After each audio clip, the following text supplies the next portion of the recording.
Shut up and listen to me for 1 second. Cut the bullshit. Forget what you've been told. Forget what the guru told you. Forget what you learned on YouTube. Forget what society told you. Guys, it is time to make a change. What you're doing right now isn't working, and that should freaking bother you. That should piss you off. If nothing changes for you, nothing will ever change.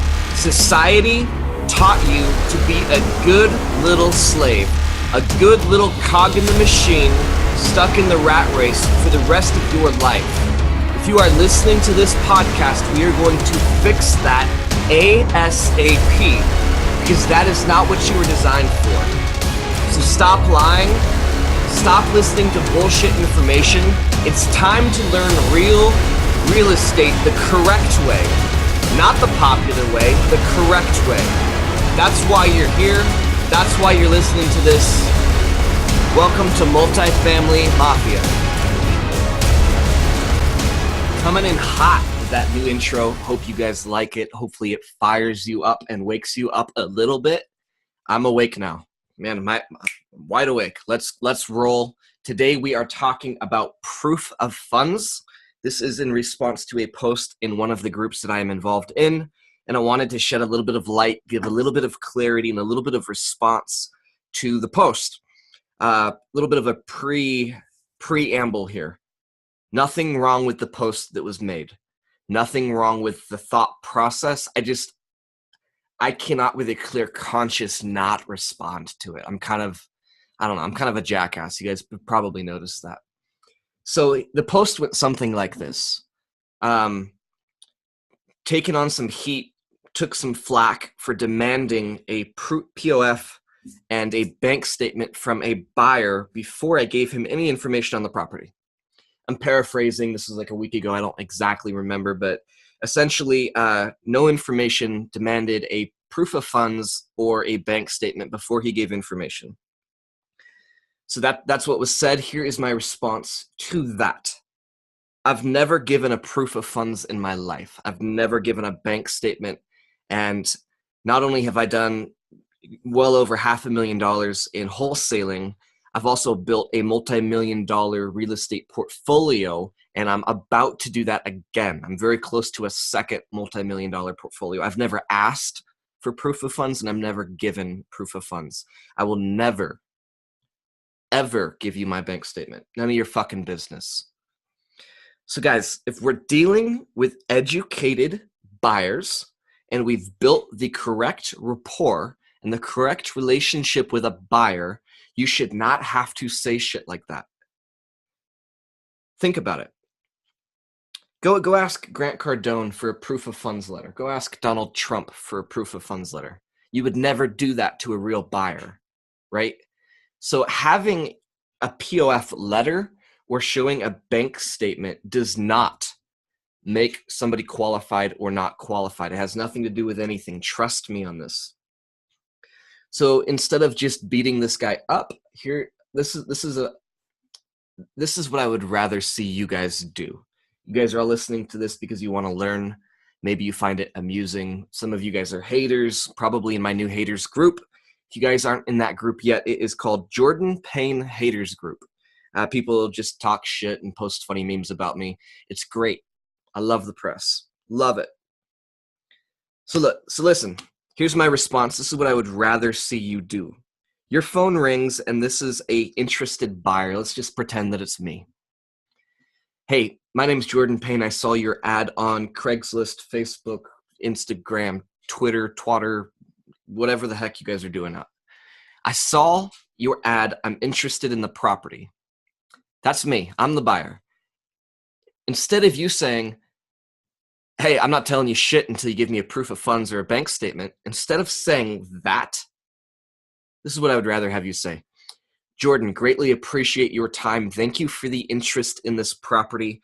To value your time and to value my time, before I give you all of the information, would it be possible to get a reference of some sort from somebody that you've worked with? Another wholesaler, maybe a banker, maybe a private money, maybe a seller that you've worked with on owner financing, just something so that I know that you are truly interested in this property. This is how I believe the conversation went. Hey, my name's Jordan Payne. I'm responding to your ad about the property. Can you tell me a little bit about it? No, I need a proof of funds letter or a bank statement. Oh, okay. Well, first of all, what's your name? My name is Bob. Okay. Well, Bob, why do you need to see a proof of funds letter? Why do you need a bank statement? I don't even know what property this even is. Could you tell me the address, please? No, not without a proof of funds letter or a bank statement. Okay. Single family, multifamily, what kind of condition is it in? I'm assuming you guys see my point here. What if you are burning bridges with legit buyers and you're ruining future business and future opportunities? Here's a news flash for you. Legit big buyers and even medium and small buyers, we talk to each other. I'm a buyer, guys. I'm a big buyer in my market. Trust me, we talk to each other. We sit down with each other. We go to dinner with each other. We do deals with each other. We share resources. If you treated me like that, you would not do business with any of the legit buyers in my market. Dude, you just fucked up your one shot, man. My encouragement for you, if you are listening to this, don't make demands. Don't assume that everybody pays cash. I've never paid cash for anything in my life. I never will. I never have. I'm smarter than that. Hopefully, I can teach you guys to be smarter than that. If you want to use your own cash for a deal, you're probably listening to the wrong podcast. If you want to learn some legit shit, you're probably in the right place. Guys, retrain your mind. Retrain your approach. Add value. Build relationship. Jordan, thanks for calling me on the property.